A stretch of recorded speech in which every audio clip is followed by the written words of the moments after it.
All right.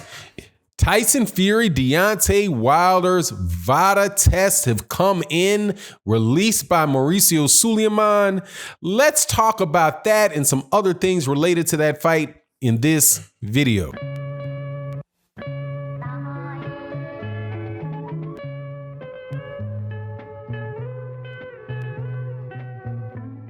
All right, welcome back to the channel.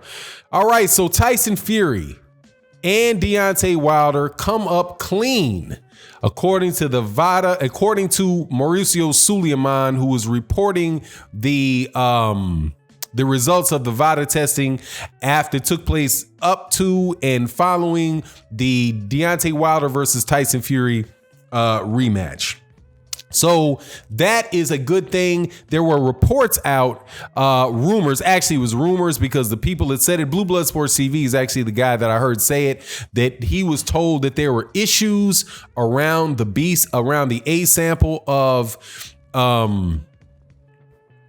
Tyson Fury, and that they were looking at the B sample. Now that very well might be the case. You know what Blue Blood Sports TV said might be the case. It might have been an issue with the A sample, and then they tested the B sample, and the B sample came up clean, or there was no issue at all. It's just when that stuff came out, it was very unclear what it meant by issues. What do you mean by issues and whatever, right? But at the end of the day, man, my take on the scenario was I didn't think he was going to test positive. And, there's several reasons why I don't think he's going to test positive. Number one, he's already done that. Okay. He's already went into a performance, and he already went into a major championship fight, and tested positive and got caught testing positive. So clean or dirty, I don't think the dude was going to pop dirty on that test, man, because there was the whole world is looking at that VADA test, and Deontay Wilder and those guys pay the extra money to make sure that they get as thorough a test as possible. But then there's also another reason why I didn't think that he was going to test positive, and that is because right now with from my understanding of the way that the WBC rules work, along with how microdosing works with Clenbuterol, that people would be silly to get caught, fighting for the WBC belt under the use of performance enhancing drugs, or under the influence of performance enhancing drugs, because they raise the permissible levels of Clenbuterol high enough where now you can have traces of it in your system. So that makes cheating with Clenbuterol that much easier to do. There's a technique called microdosing, where you take a certain amount of a substance, and first of all, whatever amount of the substance that you take, it decreases in your system over time, right? So take, for example, Dillian Dianabol White. He took something called Dianabol, and it was more commonly known as D-ball. And if you take a small amount of it, it's pretty much when you take some, it has a half-life of like 4 hours, which means however much you've taken and is in your bloodstream, every 4 hours that cuts in half. So say it's at 100, just use the number 100. In 4 hours, it's now down to 50. In 4 hours after that, it's now down to 25. 4 hours after that, it's now down to 12.5. 4 hours after that, it's now down to whatever that is, 6.25, then 3 point whatever, until it's all the way out of your system, right? So it has a half-life, and every that amount of half-life, every whatever that half-life is, however long that half-life is, as soon as that passes, it's cut in another half until it's undetectable.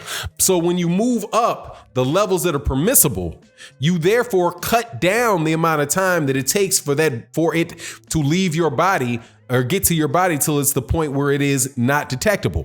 And the way people do microdosing is they take just enough to where it is around that, where that half-life in that first half-life, that first 4 hours, that it, after that first 4 hours or whatever the half-life is, I'm not, computerol might be longer, but whatever it is, after that first section of time, that it automatically gets below the detectable levels in your blood system, but you just keep taking it on a regular basis, and so you get the benefits of it, but yet you don't test positive. So when the WBC raised those limits, I mean, it seems to me as if that is an open invitation for people to use Combuterol and to microdose Combuterol and make sure that they can manage the levels in their bloodstreams and so that if they have any reasonable idea of when they're going to be tested, that it leaves their system before they get tested.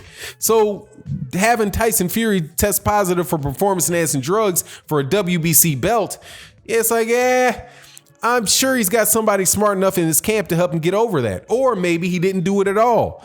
Seeing as Tyson Fury is on record for saying that he believes everybody is either using weight cutters or steroids in boxing, and he gave this look like, yeah, everybody, and he said that before he got tested, that Tyson Fury and those guys don't have anything against using performance-enhancing drugs. They're just not stupid. They're obviously just very bright guys and who are not going to get caught at it. Now, I can't say for sure that he, had it in his system in this particular fight because he didn't test positive, but then, hey man, we'll never know. And you only get caught. You're only guilty if you get caught. That's how that works. Now, as far as that going though, okay, cool. The performance enhancing drug test is gone. Now, what about these gloves? Okay. What about the illegal gloves? That is where I'm waiting to hear from the WBC, or I'm waiting to hear from the Nevada State Athletic Commission or any partner or anybody involved, because that is the smoking gun. Now, I'm going to do a video a little bit later today because there's other boxers that are coming out. After this rush, after this bunch of people came out trying to debunk this glove issue, right? You have professional boxers, heavyweights, some of them that's been in the ring with Tyson Fury like, nah, man, I've been boxing for a long time, dude. My gloves have never done that. That's the issue.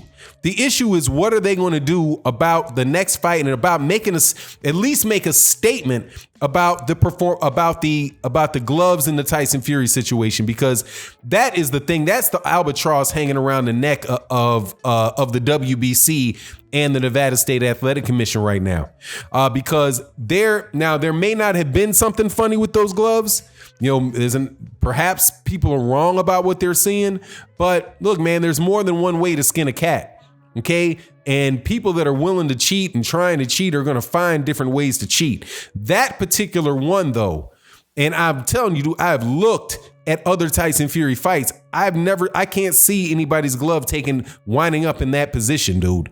I just have not seen it, and I've been looking for it. I've been watching fights, just random fights, not just looking at anybody in particular, but other than looking at Tyson Fury fights to see, are there other Tyson Fury fights where his gloves are doing that, right? So I looked at a fight that he had early on in his career, and no, man, his hooks, when he was throwing hooks, his hooks hand didn't fly out like that. When did he start doing that? Before would open with their tight punches, but now they're that way.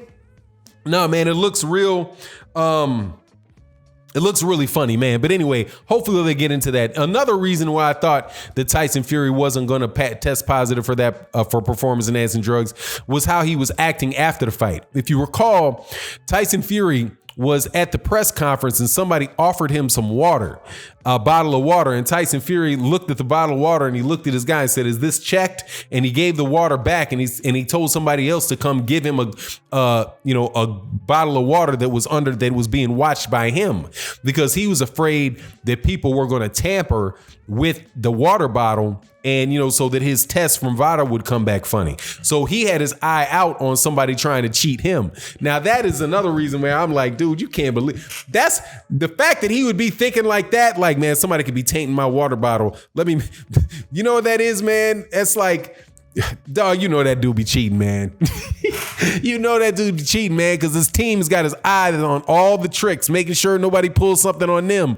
I really do believe, man, that they that they pulled a little bit on Deontay Wilder with them punches on them gloves, man. But hopefully, you know, either a couple things will happen. They will, which I don't expect, the WBC to make a statement about the gloves. They've been real silent about it, even though, you know, they are really quick to put comments out there about, you know, when somebody said Jimenez was a man, and Alejandro Jimenez was a man, they were real quick to say something about that and stand up for her. Real quick to stand up for Canelo Alvarez for his computerol test too.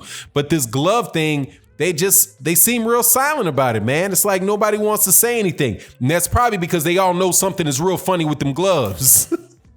But anyway, you let me know what you think in the comment section. With that, I'm out. Peace.